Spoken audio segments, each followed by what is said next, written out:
this is the oldest house, oldest building in Saskatoon that still exists. It was built it was one of those 7 buildings built in that 1883 shipment of lumber. And it was built for a fellow named John James Conn. He was from Ontario. He'd already come and built a sod house on the riverbank across from where the Vesborough is now. But, and he never intended to live in this house. He had it built. It was built at the front of the lot, this end, to your right, was facing 10th Street, but set a fair bit back. It wasn't right up near the sidewalk. And Harry and Bessie Trounce arrived from England and with they had 3 children, but the baby died in Moose Jaw. And they came here. They had Carolyn, who was about 6 or 7, and Henry Davis, who was about 3 or 4. And they first rented and then bought this house. And they also came with Edgar Hawk, remember, who tried to outrun Charlie Cush's ox, and a guy named Charlie Coster, who were from their home area in the south of England. So all of them were crammed into this little house. The most interesting thing is that Bessie Trounce wrote letters to her family in England once every 2 weeks because the mail came in and went out via Batoche every 2 weeks. And her family in England saved all those letters and donated them back to the archives here.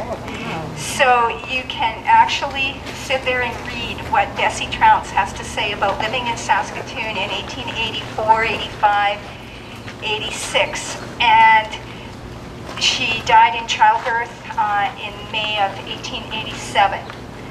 And so she talks about just living in Saskatoon, where you open the door onto prairie, which may one day be a street. She describes a hailstorm where they had a son, Louis, in 1885, and baby Louis was on the bed in the master bedroom, and this hailstorm blew up and smashed in all the windows, and she went in to see if Louis was all right.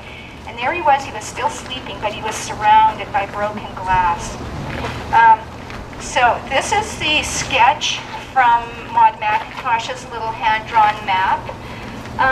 One of the first things that Trounce's did, besides take out a homestead, was they opened a store. And so they did lean-to, and this is Maud McIntosh's depiction of the lean-to that came off the front of the store and then ran down the side.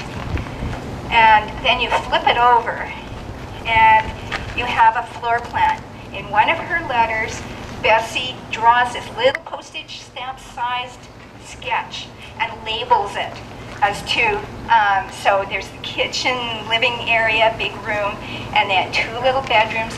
The stove is right in the middle, so it can heat the whole structure. And she talks about December 1884. She has a party. She invites all of the eligible young women and all of the English bachelors.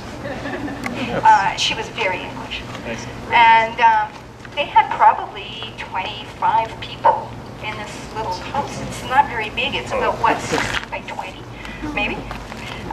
Anyway, here is Bessie Trounce's menu, because she wrote to her mother that she was doing this, and she said, we had to borrow some chairs, and even then some people had to sit on packing boxes, and she had to borrow some cups and saucers because they didn't have enough dishes, and they served beefsteak pies, and she said because our beef is tough served any other way, so this is like steak and kidney pie but boiled until it's edible. Boiled and roasted potatoes, and when I first saw that I thought 2 different kinds of potatoes. No, the English have always boiled their potatoes and then cook them in the oven. Right, Pete? bread butter, mince pie, open jam tart, apple tart, blancmange, which my mother adored, but I had a hard time with it. Blancmange is my mother's version is a vanilla cornstarch pudding, augmented in my case with a dollop of jam in the middle, and if it was a big enough dollop of jam, you could maybe almost get to the bowl of pudding. Anyway, plain plum pudding, currant biscuits, cream, coffee, and tea. After Bessie died, Harry farmed out the kids, the 3 kids, to neighbors. I think Mrs. Cush took, no, that's 4 by that time, because baby May survived. And he went off to England. And there's some stories that suggest he was maybe going as an emissary for the federal government, excuse me, to encourage settlement in the Canadian West. Possibly more accurately, he was going back to the south of England to try and convince his wife's unmarried sister that she should come to Saskatoon and help raise these kids. What happened was Harry got pneumonia or bronchitis or something over there and died. So Mrs. Trounce is buried in the Pioneer Cemetery. Harry is buried somewhere in England, and the relatives did come and collect the kids and took them back to England to be raised. All 3 kids ended up back in North America, but none in Saskatoon. So we're going to go through here and straight out the front, and then I'll talk about the house at the front. And so whoever goes out through the gate last, please make sure it's latched. And take a look at it. You can tell that it was a house in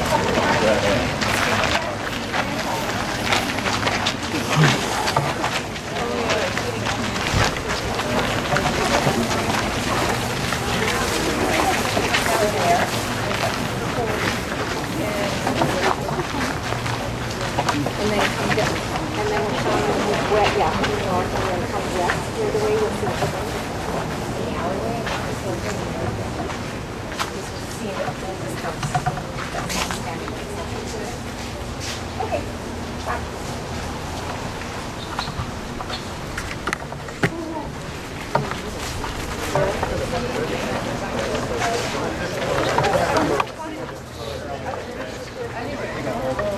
Is it? Or is it just having done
No, they're not yet.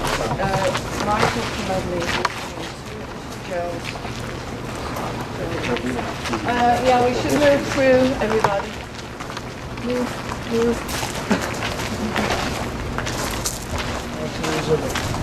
Oh, you're going to close it then? Okay, all right.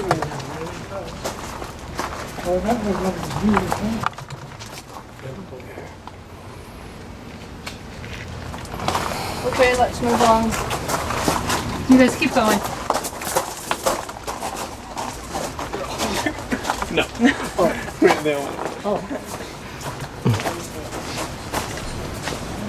One of the things that's interesting about the house is that this is So I'm going to start talking about this house. Now, the Trounce house here, it was set back a fair distance, and then Harry, when he wanted to store, they filled it in with a front extension that ended up with a sort of a low false front kind of roof line, and then down the side. And it was there, Robert Caswell, when he first came to town, rented it. It was this is around 1900, a little before, and he said in one of his memoirs, I rented this house building from the Trounce estate, and it had a store. So I opened a store. So that was the first Caswell store. He was wheeling and dealing in vegetables and food supplies mostly. And the problem was that most of the farmers wanted to trade butter for more exotic things like apples and flour and oatmeal. So, okay, are we, everybody? Yeah. Slunk out? Yeah, just go. Okay. Anyway, so the Trounce building stood here until 1920. And then the Gustin family came from Quebec City and bought the property. And their son Lyell was an accomplished pianist. So they hauled the useful little building to the back, tore off the store additions, parked it crossways across the back, and put double doors into it, and I should have pointed those out, for Mr. Gustin to park his car.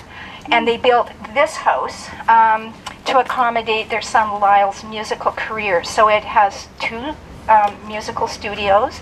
It has actually the two original grand pianos. It was the Trounce, no, the Gustin house. Mr. and Mrs. Gustin passed on. Lyell lived here until 1988 when he died at the age of 93. He was the premier music teacher in Saskatoon. If you grew up here, you undoubtedly knew somebody who took piano from Lyell Gustin.